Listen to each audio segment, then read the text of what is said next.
Hello everyone, this is Girisha, Assistant Professor, Department of Commerce, Government First Grade College, Badonalli. In the last class, we discussed the pre-shipment credit techniques or pre-shipment finance techniques. But in this class, we are going to know the post-shipment credit. It's nothing but post-shipment finance techniques. So ಇಲ್ಲಿ ನಾವು ಆವಾಗಲೇ ಏನು ಮಾಡಿದ್ವಿ, before shipment ಆಗೋದಕ್ಕಿಂತ ಮುಂಚೆ ಗೂಡ್ಸ್ಗಳು shipment ಆಗೋದಕ್ಕಿಂತ ಮುಂಚೆ ಅಂದರೆ last ಕ್ಲಾಸಲ್ಲಿ ನಾವು ಯಾವ ಟೆಕ್ನಿಕ್ಸ್ ಇದೆ ಪ್ಯಾಕಿಂಗ್ ಕ್ರೆಡಿಟ್ ಬಗ್ಗೆ ನಾವೆಲ್ಲ ನೋಡಿದ್ವಿ. But in this class so post shipment ಅಂದರೆ ಗೂಡ್ಸ್ಗಳು ಶಿಪ್ಮೆಂಟ್ ಆದಮೇಲೆ ನಾವು ಯಾವ ರೀತಿ ಫೈನಾನ್ಸ್ ಟೆಕ್ನಿಕ್ಸ್ಗಳು ಇದ್ದಾವೆ ಅಂತ ಅನ್ನೋದನ್ನ ನೋಡೋಣ. Let us know the meaning of post shipment credit. Post-shipment finance is a kind of loan provided by the financial institution to an exporter or seller against the shipment that has already been made. So ಇಲ್ಲಿ ಏನಾಗಿರುತ್ತೆ, already goods ಏನಾಗಿರುತ್ತೆ shipment ಆಗಿರುತ್ತೆ. So shipment ಆದಮೇಲೆ ಯಾವ ರೀತಿಯ ಒಂದು financial facility, financial techniques ಮೂಲಕ ಅವನು ಒಂದು ಹಣಕಾಸಿನ ಸಹಾಯನ ಅಥವಾ ಒಂದು ಹಣಕಾಸಿನ ನೆರವನ್ನು ಪಡೆದುಕೊಳ್ತಾನೆ ಅನ್ನೋದನ್ನ ನಾವಿಲ್ಲಿ ನೋಡಬೇಕಾಗುತ್ತೆ ಆ್ಯಸ್ ಎನ್ ಎಕ್ಸ್ಪೋರ್ಟರ್. ಸೊ ಇಲ್ಲಿ ಟೈಪ್ಸಲ್ಲಿ ನೋಡೋದಾದರೆ total there are 6 types of post shipment finance. ಆ 6 ಟೈಪ್ಸ್ಗಳಿಗೆ ಬರುತ್ತೆ. ಅದರಲ್ಲಿ ಮುಖ್ಯವಾಗಿ ಮೊದಲನೇ ಟೈಪ್ ಯಾವುದಪ್ಪ ಅಂದರೆ first type is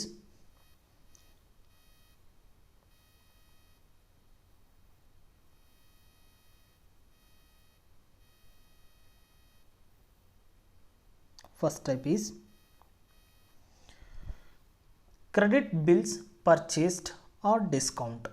So this is a very well known topic for us, bill purchased and bill discounted. So generally ನಮಗೆ bill of exchange ಅಲ್ಲಿ ಏನಾಗುತ್ತೋ ಇಲ್ಲೂ ಕೂಡ ಅದೇ ಆಗುತ್ತೆ. An export bill is used to in terms of sale, contract or order may be discounted or purchased by the bank. It is used in the indisputable international trade transaction and the proper limit has to be sanctioned to the exporter for the purchase of credit export bill. ಇಲ್ಲಿ ಒಬ್ಬ banker ಏನು ಮಾಡುತ್ತೆ, ಒಂದು limit ಅಂತ ಕೊಟ್ಟಿರ್ತಾನೆ ಒಬ್ಬ ಎಕ್ಸ್ಪೋರ್ಟರ್ಗೆ. ಆ limit base ಮೇಲೆ ಅವನು ಏನು ಮಾಡ್ತಾನೆ, ಒಂದು ಬಿಲ್ ಆಫ್ ಎಕ್ಸ್ಚೇಂಜನ್ನ ಡ್ರಾ ಮಾಡಿ ಅದನ್ನ ಇಂಪೋರ್ಟರಿಂದ ಸೈನ್ ತೊಗೊಂಡು ಸೊ ಬಿಲ್ ಆಫ್ ಎಕ್ಸ್ಚೇಂಜನ್ನು ಅವನೇನು ಮಾಡ್ಬೋದು, ಬಿಲ್ನ ಡಿಸ್ಕೌಂಟ್ ಮಾಡ್ಕೊಳ್ಬೋದು. ಸೊ ಅವ್ನು ಪೇಮೆಂಟ್ ಮಾಡೋಕ್ಕಿಂತ ಮುಂಚೆನೇ ಶಿಪ್ಮೆಂಟ್ ಆದಮೇಲೆ ಅವನೇನು ಮಾಡ್ಬೋದು, ಬಿಲ್ಸ್ನ ಡಿಸ್ಕೌಂಟ್ ಮಾಡ್ಕೋಬೋದು. This is the one of the financial technique. And next one export bill negotiated.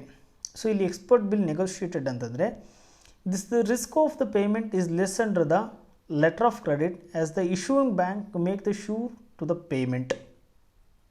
The risk is further reduced if the bank guarantee the payment by confirming the letter of credit. If the importer bank giving a letter of credit to the exporter bank, the risk of payment is very lesser. So ಇಲ್ಲಿ ಏನಾಗುತ್ತೆ ಅಂದರೆ payment ಬಗ್ಗೆ letter of credit ಏನಾದರೂ import bank issue ಮಾಡಿದೆ ಅಂತಂದರೆ so ನಮ್ಗೆ ಈಸಿಯಾಗಿ ಎಕ್ಸ್ಪೋರ್ಟರ್ಗೆ ಏನಾಗುತ್ತೆ, ಪೇಮೆಂಟ್ ಸಿಗ್ತಾ ಹೋಗುತ್ತೆ. ಅಂದರೆ ಅವನಿಗೆ ಫೈನಾನ್ಷಿಯಲ್ ಅಸಿಸ್ಟೆನ್ಸ್ ನಮ್ಗೆ ಈಸಿಯಾಗಿ ಸಿಗ್ತಾ ಹೋಗುತ್ತೆ. It's nothing but export bill negotiated ಅಂದರೆ ಲೆಟರ್ ಆಫ್ ಕ್ರೆಡಿಟ್ ಇಲ್ಲಿ ಇನ್ಕ್ಲೂಡ್ ಆಗಿರುತ್ತೆ ಅಂತ. ನೆಕ್ಸ್ಟ್ ಥರ್ಡ್ ಒನ್ ನೋಡೋದಾದರೆ advance against export bill sent on collection basis. The bills can be sent on collection basis if the bills drawn under the letter of credit have some discrepancy.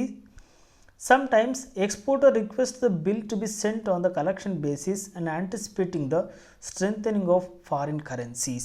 So ಇಲ್ಲಿ exporter ಏನು ಮಾಡ್ತಾನೆ, ಬಿಲ್ಸ್ಗಳನ್ನು collection ಬೇಸಿಸಲ್ಲೂ ಕೂಡ ಏನು ಮಾಡ್ಬೋದು, collection ಬೇಸಿಸಲ್ಲಿ ಅವನು ಏನು ಮಾಡ್ಬೋದು, ಅವನ ಪೇಮೆಂಟ್ನ ಸೇಲ್ಸ್ ಪ್ರೊಸೀಡಿಂಗ್ಸ್ನ ಅವನೇನು ಮಾಡ್ಬೋದು, ರಿಕವರ್ ಮಾಡ್ಕೋಬೋದು ಅಂತ. So this is about advance against export bill sent on collection basis. Collection ಆಗ್ತಾ ಇದೆ ನಾವು ಒಂದು ಗ್ಯಾರಂಟಿ ಮೇಲೆ ಅವನು ಏನು ಮಾಡ್ಬೋದು, ಫೈನಾನ್ಷಿಯಲ್ ರಿಸೋರ್ಸಸ್ನ ದಟ್ಸ್ ಆಫ್ ಫೈನಾನ್ಸ್ನ ಏನು ಮಾಡ್ಬೋದು, ಪಡಿಬಹುದು ಅಂತ. So next fourth one advance against export on consignment basis.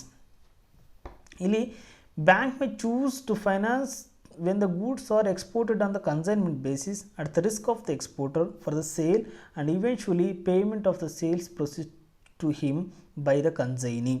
So ಇಲ್ಲಿ ಕನ್ಸೈನ್ಮೆಂಟ್ ಬೇಸಿಸಲ್ಲೂ ಕೂಡ ಏನು ಮಾಡ್ಬೋದು, ಎಕ್ಸ್ಪೋರ್ಟರು ಫಂಡ್ಸ್ನ ರೈಸ್ ಮಾಡ್ಬೋದು as a from the financial institution ಅಂತ. ಸೊ ಕನ್ಸೈನಿ ಸೇಲ್ ಆದಮೇಲೆ ಅವನು ಫಂಡ್ನ ಟ್ರಾನ್ಸ್ಫರ್ ಮಾಡ್ತಾನೆ, ಅದರಿಂದ ಅವನು ಏನು ಮಾಡ್ಬೋದು, ಸೆಟ್ ಆಫ್ ಮಾಡ್ಕೋಬೋದು. ಆ ಒಂದು ಕಾರಣಕ್ಕೆ ಇಲ್ಲೇನು ಮಾಡ್ತಾನೆ ಎಕ್ಸ್ಪೋರ್ಟರು ಕಮರ್ಷಿಯಲ್ ಬ್ಯಾಂಕ್ಸ್ಗಳಿಂದ ಕನ್ಸೈನ್ಮೆಂಟ್ ಬೇಸಿಸಲ್ಲೂ ಕೂಡ ಏನು ಮಾಡ್ಬೋದು, ಫಂಡ್ನ ರೈಸ್ ಮಾಡಬಹುದು ಅಂತ.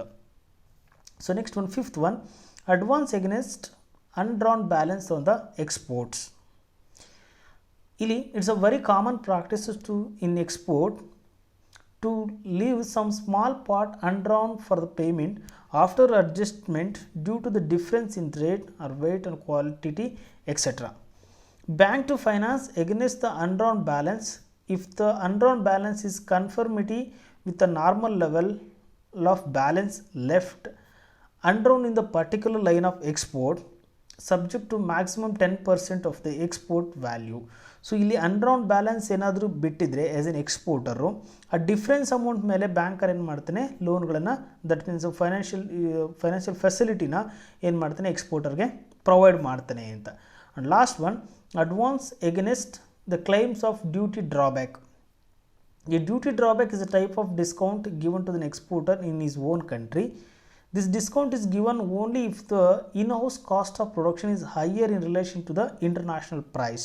So international price ಗಿಂತ in-house production ಕಾಸ್ಟ್ ಏನಾದರೂ ಜಾಸ್ತಿ ಇತ್ತು ಅಂತಂದರೆ, ಸೊ ಅವಾಗ ಏನು ಮಾಡ್ಬೋದು, ಒಬ್ಬ exporter advance against the claim of duty drawback ಮೂಲಕ ಅವನು ಏನು ಮಾಡ್ಬೋದು, ಫಂಡ್ನ ರೈಸ್ ಮಾಡ್ಕೋಬೋದು. This type of financial support helps to an exporter to fight successfully in the international market. So ಇಲ್ಲಿ ಫೈನಾನ್ಷಿಯಲ್ ಮಾರ್ಕೆಟ್ಗಿಂತ ಇಂಟರ್ನ್ಯಾಷನಲ್ ಫೈನಾನ್ಷಿಯಲ್ ಮಾರ್ಕೆಟಲ್ಲಿ ಒಬ್ಬ ಡೊಮೆಸ್ಟಿಕ್ ಬಿಸ್ನೆಸ್ಮನ್ಗೆ, ದಟ್ ಇಸ್ ಒಬ್ಬ ಡೊಮೆಸ್ಟಿಕ್ ಎಕ್ಸ್ಪೋರ್ಟರ್ಗೆ ಇದು ತುಂಬ ಬೆನಿಫಿಟ್ ಆಗುತ್ತೆ. Because if the cost of production is inhouse cost of production ಅಂದರೆ ನಮ್ಮ ದೇಶದಲ್ಲಿ ಪ್ರೊಡ್ಯೂಸ್ ಆಗ್ತಿರೋವಂಥ ರಾ ಮೆಟೀರಿಯಲ್ ಕಾಸ್ಟು ಇಂಟರ್ನ್ಯಾಷನಲ್ ಪ್ರೈಸ್ಗಿಂತ ಜಾಸ್ತಿ ಇದ್ದರೆ ಅವಾಗ ಏನು ಮಾಡ್ಬೋದು, ನಾವು ಇದನ್ನ advance against the claims of duty drawbacks. So ನಾನು ಆಲ್ರೆಡಿ ಹೇಳಿದಾಗ ಇಲ್ಲಿ 6 ಟೈಪ್ಸ್ ಆಫ್ ಫೈನಾನ್ಷಿಯಲ್ ಟೆಕ್ನಿಕ್ಸ್ ಬರ್ತವೆ.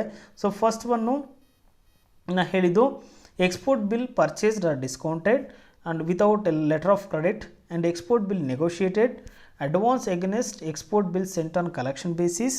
The fourth one, advance against export on consignment basis, advance against undrawn balance on the exports, and sixth one, advance against claim of the duty drawback. So these are all the 6 techniques of financial techniques to the post shipment credit.